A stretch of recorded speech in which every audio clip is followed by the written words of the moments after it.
I don't know, 2 weeks or something like that now. I don't remember the actual day it was first up because we went through a few different stages there. But everything's been all handled with fetch and everything's green. Yeah, I'm just asking because, like some other protocols in the past, they seem to have been working fine on a testnet, and once they got on the mainnet, they had some issues. So. Yeah, I mean, again, that's why we take all the extra time. We've gone over, Cloudflare and all the different infrastructure, and we wanted fetch up privately, and it's the same reason for it. Staying in the controlled manner that it is now, until after LL launches, so that we can do, sort through certain things. You want some of these things staggered a bit, for a variety of other reasons. But just imagine if you try to launch something like that first week of Pulsechain, like when you're having issues with the explorers, everything's indexing. We had some, like, if you don't know what's going on, you don't know what's what. So some of this you can stagger out and get cleaner testing and make sure that everything's fine. So going through and testing the price feed and the API and making sure that all the reporters and the network and everything like that is strong. That's what takes more time. But yeah, I mean, we'll go through all the same procedures when we boot up LL. Hey, Walrus, are you excited about it finally coming to fruition? Oh, absolutely, man. Just all the time and effort. Now I get to go do, now we get to do the fun stuff and actually work through and go build. And, even the people that whine and complain, at least they'll have something better to whine and complain about now. So I'm pretty excited about that as well. Amen. That compounding effect, huh? Of whining and crying. Yeah, it's funny that it's always the people who seem like they never do anything productive too that whine. Like, I'm always like, hey, what are you guys doing? Like, anytime you ever see those people that are extremely negative in anyone's chat, any group, online, you ever just go look and it's like, man, they never actually say anything. It's like 4 reposts and then whining. It's like, man, this is not your therapy group. Like, I have that issue all the time when people, like, if we have issues in any of the chats or that stuff, it's always like, hey, this admin kicked me out. And without even knowing, they're always like, oh, I didn't do anything. I just said X. I'm like, man, that guy or girl works for free. They don't care about you. They don't have a personal vendetta. You're probably just being an ass. Let's just move on. So yeah, it's funny how much people just want to vent and have all that kind of good stuff. But it'll be really exciting, man. Not just for us, but again, after we get everything up here, we'll have the front end and all the unique stuff about fetch will come to life. And then there's all the other projects that are going to be springboarding off of it as well. And yeah, man, be back at it doing some damage. It's super cool. We I was on Game Theory yesterday, and just questions about liquid loans, and everybody's like so freaking excited about liquid loans, how it's going to impact so many different projects, and how excited they are about it. And so there's a lot of excitement. There was no negativity at all. Everybody's like super stoked. People, some pretty smart, way smarter people than me, but yeah. It's super. I'm super stoked about it coming out, and I think it's going to do very well, and as well as a lot of other people do. So yeah, it's super exciting time, 100%.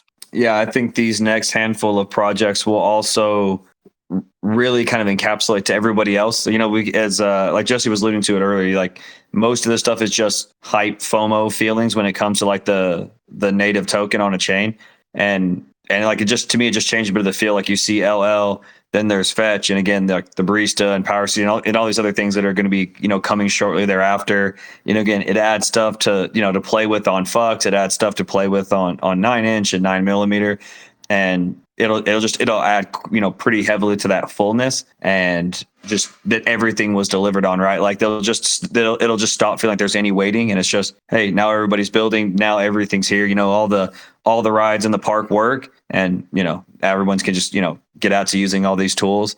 Even just holding's different when you actually have stuff to do. And that to me is one of the other biggest difference on Pulsechain is, I've had this before, like saving on transactions doesn't make a bigger player that much difference, right? So like if you're moving around even a high 5-figure bag, the difference in 30-cent and $3 transactions, it's not really that big a deal. But when you get down and start talking about sub 3-cent transactions, that stuff really does matter. And it matters for a lot of users because it changes behavior. So when you start talking about you have actual cheap transactions, it's not just, hey, XYZ player saves $200 a month on fees. Doesn't move the needle. But what it does move the needle on is, again, things that are auto compounding, using multi-sig, being able to add things that don't have to be as gas efficient, and they can be either more decentralized or more secure, or have better order execution because it's not as big an issue to have multiple jumps, things like that. Like when the cost comes down, it actually changes behaviors. So now we'll have all the tools and a chain that we can afford to transact on, and like most people get a chance to really start playing with DeFi in a way they probably haven't experienced if they've only been on ETH the last couple of years. I know I've told you before, but just for like the other people in the chat, I sat down and I wanted to show a small group Gnosis, and I set up a vault, added like 6 people or 7 people. We like took one person off, which is a transaction. We like moved some money in and out of it one time, and I don't remember what else we did, but basically just a quick demo of showing multisig. I think I spent like $200 or something like that on gas fees. So showing a small group of people how to use multisig was like $200. Like most people just can't do that, right? Or again, if those were real transactions, just would have had to do something different. Like, again, all of us here have, either seen a hex stake, have, wanted to, move over an ERC20, and then been like, man, wait, it's $40 right now. It's $20 to make a move. And even if it's just 1 or 2 times and it doesn't really change that much, just the idea that the cost of transactions impact behaviors sucks. Like that's what we're trying to avoid. So I think sometimes people miss the idea on like what cheap means there. Like that's what cheap means on transactions, when it's low enough cost that people can actually do all these things the way they wanted. Exactly. I remember when I onboarded, I had my brother has 6 daughters, and 5 of them are of age. And they put a couple $100 here, 500, 1,000, whatever the case may be. When I got them to sacrifice for Pulsechain and PulseX, and they're like, "What are these fees? What's going on with this and that? $40, $50." It was crazy, But this is the thing. If you can get the fees down to like what you're talking about, then it'll open up a whole different, realm of folks that could come in and invest some money, because that's how you become, Unreal, is being able to get these younger folks that maybe have a 500 here, or 300 here, or 200 here, or 1,000 there, because all that adds up, and that could be, that could, move the price like a mofo. So it's a whole different, like you said, if you're, you're doing 100,000, 50,000, it's not a big deal. You don't really care. But when we start getting everybody else, because there's, out of the world, Walrus, and let me ask you this question, and I know you know it. How many people in cryptocurrency? There's 8 billion people in the world. How many people in cryptocurrency? What percentage? I'm sure you know. I know they usually quote like 3 to 5%, but I think it's even really less than that. Like even when people say they have it, which is kind of what I'm alluding to, and I know that's the point you're making there as well. Like how many people in some way just own a piece of something that's crypto? That percentage may be, again, that 3 to 5% or whatever it is. But how many people are actually doing this stuff, getting a chance to use this shit? That's what matters to me. But anyway, I don't want to go ahead. No. That's the point I wanted to make, because it's crazy. Not so many, but I say a lot of people, because I know people like you and people on this chat, but there are people that have no idea they know about Bitcoin, but they don't know about Pulsechain or PulseX or Hex or liquid loans or none of that stuff. But when you start pouring in, for instance, my niece, she does very well. She's 28 years old, makes 150 grand a year. And so she invested some decent money, and so what did she do? She started telling her friends, well, and they invested, and I talked to a pastor in Texas. Well, then, his whole church invested. And it might be just $500, might be $1,000, might be $200. But when you get these fees down to where you're talking about, then it makes more sense, because when they invested, it was, well, Uncle Al, Uncle Jake, whatever. What is this fee? And so the fact that Pulsechain is getting the fees down, I think we definitely have a big impact on crypto as a whole. Yeah, just people probably don't even realize, like, hey, I want to send a test transaction, man, on ETH. Might cost you $5 to $25 to send a test transaction. If you're moving $100, you want to eat that? You want to send a test transaction first, or do you just send it? How many bad transactions would be changed if the cost wasn't prohibitive? Like to just something as simple as test transactions. How many of us consolidate into one wallet or maybe 2 wallets and don't want to move back and forth again because they get ate up, or it's $10-20 here, $10-20 here. Oh, I've got to move ETH over here. And if I have 5 wallets, every time if I onboard ETH, I've got to send the ETH to all 5 wallets. As simple as, test transactions, or, hey, I want to, again, try out multi-sig, or I want to go provide some LP. People don't sit there and, move it in and out. hey, I'm not sure about, something like LL. I want to take a chance. I'm going to go open a vault, pull out some USDL, then I'm going to add it back, pay it off, and just work through the process, like, well, again, if every one of those clicks is $5 to $25, that's a very different experience and a very different, amount of capital to invest for, most people than it is, hey, it cost me, 30 cents to $1 by the time I got done with all these transactions. It's entirely different, man. 100%. Has anybody here had a transaction on Pulsechain that you paid for but it didn't go through so far? I haven't really heard of any since all the what was that? Like with Zen and all that shenanigans way back in the early days, that early issue there. Ever since then, I haven't heard of anything. See, I must have done probably 5 to 10 times more. I would say so far probably between 500 to somewhere between 5 and maybe 800 transactions so far on Pulsechain, and not a single failure. More than on Ethereum, and I had a bunch of those on Ethereum that I paid for and didn't go through. So I don't know what the difference is here. I've had failed transactions on Pulsechain. It doesn't happen often, but it happens. Well, when Pulsechain first launched, there was all kinds of issues with transactions. People they couldn't buy it. It was crazy. And remember that, Walrus? Oh yeah. And people were saying that was good for price. Obviously it dropped like a mofo, but yeah, that was crazy for the first like 5 to 7 days.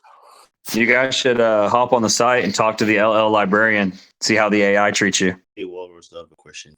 I see that the voice chat is active. Is there an anticipation of liquid loans launching, or is there a countdown? Like, why do we have so much action on the voice chat today? We were just waiting on you, man. Oh, you want me to give the green light? No, just giving you a hard time, brother. Yeah, we're swapping over everything right now.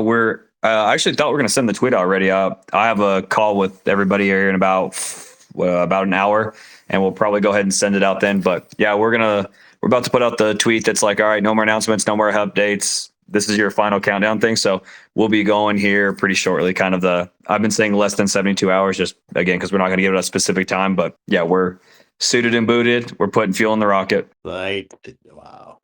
Man, it's been forever, but yeah, glad that we're about to go. Great job, guys. Hey, Walrus, I'm sorry.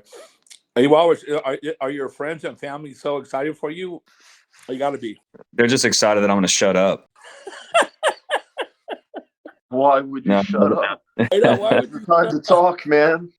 Oh man, no, they're really excited about it. They've seen the process, and obviously for everyone else gets anxiety. You guys know, like I get super anxious with a lot of that stuff. So the process of getting all this stuff right and everything like that, it's just been a lot of anxiety for myself. But yeah, they're really excited. They just like seeing all this stuff built. For the most part, it's I almost kind of feel like it's like when you're young and you're like, hey grandma, look what I did in school today, and she's just like, good job, sport. Like sometimes the way they respond with just well, good for you, buddy. Like it just almost feels like I'm showing them like a drawing with crowns, and I'm like, no man, I'm a somebody, guys. This is a big deal. And they're like, yeah, no, I bet it is. Good job. Like, man, I get no respect. So I might be Walrus on the random little Telegram chats in here, man, but I don't get no respect around the house. I get bullied. Wow, we love you, brother. You're a blessing to our community, and we appreciate it 100%. Yeah, no, they're amazing, man. They're super supportive. My wife, she gets it. I try to do a lot of extra stuff and kind of give her all that attention, but I'll let her know. Like she knows now. I'm like, hey, like lunch stuff's gonna go. So if I sit in the office and all you do is see me run out and grab a coffee or water and I run back in or whatever, it just is what it is. So yeah, they really get it. And we're going to, we got some traveling we're going to do here in a couple of weeks as well. So that's always nice to get them out the house, get them some sun. So Walrus, how long ago did you come together with the folks that came up with liquid loans? Was it had to be at least 2 years ago, no, or maybe 3 when the idea came up and you guys, came together? How long has it been? So obviously I've known all these guys from, way before LL was ever a thing. But remember, I wasn't part of the original team. I knew what was going on. I was always a supporter, like the idea of the stable coin and all the, you guys know the kind of nerdy stuff that I'm into. But I've only been on the team for a year officially. So that was when I actually got on board with the team, but I've just been supportive and was always hoping it was going to do well and excited for it to come out.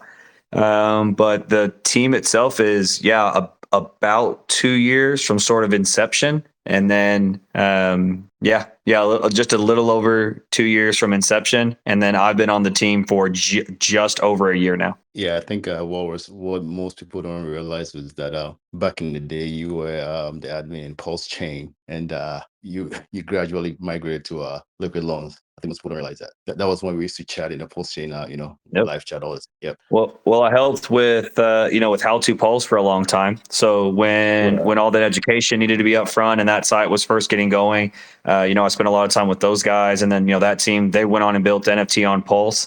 So doing all the stuff with the chat, and then there was a lot of other just projects and people that I was helping bring in. I've always kind of been glad handing, and so when the voice chats themselves slowed down, I was doing more on Twitter, more kind of outreach.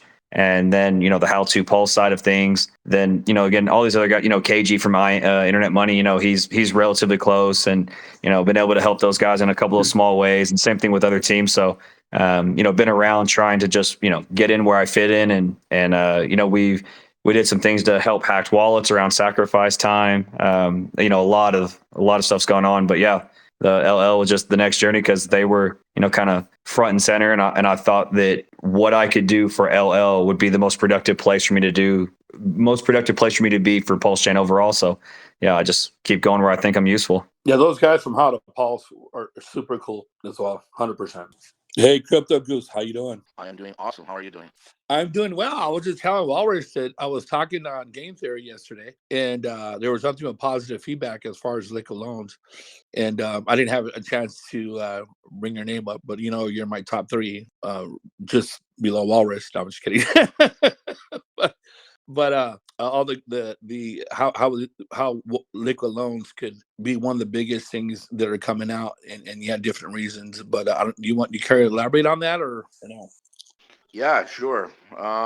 First of all, congrats to the Liquid Loans team and Walrus especially, and really, really happy for you and really excited. It's an exciting time, not only for us, but for crypto. I think people don't fully realize or appreciate the milestone that we are embarking on here, and allowing a token that can be collateralized to this extent is a game changer. It brings the concept of never selling to reality in a way that only rich people in legacy have figured out how to do, whether it's in their art markets or whatever closed loops that they have to keep their wealth and borrow against assets. They figured it out, and now we've brought that tool to crypto. It's an extremely powerful thing, and if we in crypto realize what we have, we can certainly help each other to remove any negative sell pressure again and just keep going up and up. And if we're smart enough, we'll take advantage of that and use that tool to not only get our riches but retain them. So it's an extremely great tool. Trusting and hoping, more than that, feel great about it. It's going to be great. It's seamless, great user experience so far in Testnet. Great team, one of the best in Pulsechain, and I'm sure these guys are going to be the leaders. Walrus used an example of, maybe humbly, that his parents or family don't fully appreciate or understand, but they might be surprised one day that someone like him will be the next leader of Hex and Pulse and Pulsechain. And once we get over this crap with the SEC, there'll be nothing stopping us. And the vacuum in leadership that's been experienced as Richard Hart's kind of had to quiet down has certainly had these very special, talented leaders emerge. And Walrus has certainly risen to the top, and I can see no reason why he could be the voice and face of not only this protocol, but a group in crypto that is going to soon be not only notorious, but legitimized in a way that is really exciting. So I'm really happy for you guys, and can't wait to keep going and building on some great foundation here. Amen. I'm also a little disappointed that I've slipped from 1 to 3 on your list, but so be it. These things can happen. I'm just kidding, Crypto Goose. Great to see a lot of names from the past in here too. It kind of brings back the old days of Pulsechain. Yeah, we were talking about that about 20 minutes ago. bunch of cool names that we've known over the years. So yeah, it's definitely a blessing, 100%. A lot of smart people on here. Walrus left, I think. I know. I should DM'd him to get back on because you were talking. He might be busy though. He missed my shill. He did. What a dick. JK's on here though. He's a cool puppy. He's your favorite, Jake. Oh, you're like top 10, Thor. Just I see Thorin here too. How are you doing, sir? I'm alive and breathing, Mr. Goose. And dude, I'm looking forward to this. I'm just in deep thought as to what my play is gonna be. I'm a little unsure of how to play this. But yeah, this is great. I'm very happy. Very, very happy. Yeah, the laziness now, you can't be lazy anymore with your now you gotta start thinking again. Yeah, that's the thing. Absolutely. I think it's critical to come up with a game plan from the get-go, regardless of the volatility. Kind of like what Jesse was alluding to earlier, right? If you see cheap USDL, take out a loan. I'm sorry, buy it. If it's expensive, take out a loan, sell it. There's a bunch of games to be played here, man. So I'm gonna be paying close attention, sir. And strategies like the haunted strategy now are hopefully going to start to infiltrate, and people start paying attention and start to do these things, and we can start on our path upward momentum. Collateralization too, and I did, so that's why I'm able to use strategy at 1,000%. And other people need to figure out what their percentage is, what's comfortable for them as far as the collateralization ratio. Right. Yeah, it can be quite expensive to be 1,000%. You might need like $20,000 for the pulse or something to be able to do that. I think if you look over at Liquidity, you'll find like the average hovers around 200 to 300%. If you look on Testnet, before people stopped caring about Testnet, when people were actually playing with it, the average also hovered kind of around 200 to 300%. And that's kind of where everybody kind of settled out at and became comfortable.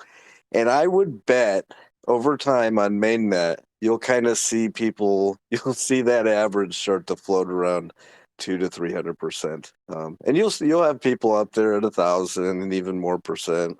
You'll have that one weirdo who's got like 100,000% collateral health, taking a $2,000 loan. The other big part on collateral. You'll see guys at the lowest health too. Go ahead. Yeah, the other thing when it comes to the collateral levels is what you're actually doing in the first place. So if you're taking that value and you're going to chase yield, well, and you're someone who can already manage multiple. So again, this is part of a skill cap thing to some degree, right?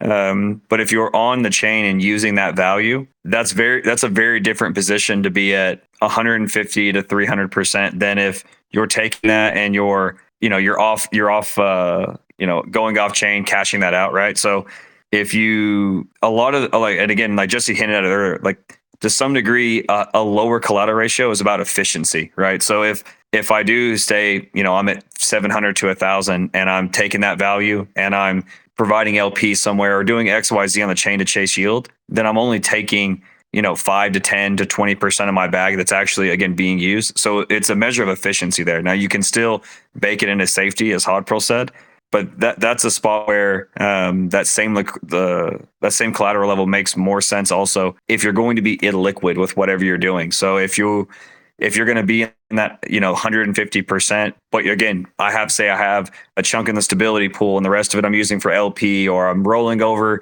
short hex stakes or XYZ thing, right? If that value is around where I'm able to see the price of Pulse move against me and then quickly move out of those other positions to top that back off, that's again, so that makes it very different to be aggressive. So part of the just where do I collateralize? Part of it is, again, just skill, risk profile, and tolerance, but also just how liquid are you with the assets? If you're going to take it and go spend it, okay, well, now I have no way essentially of adjusting this in a rather acute way. But if I'm liquid, then I can keep playing and moving these things back and forth.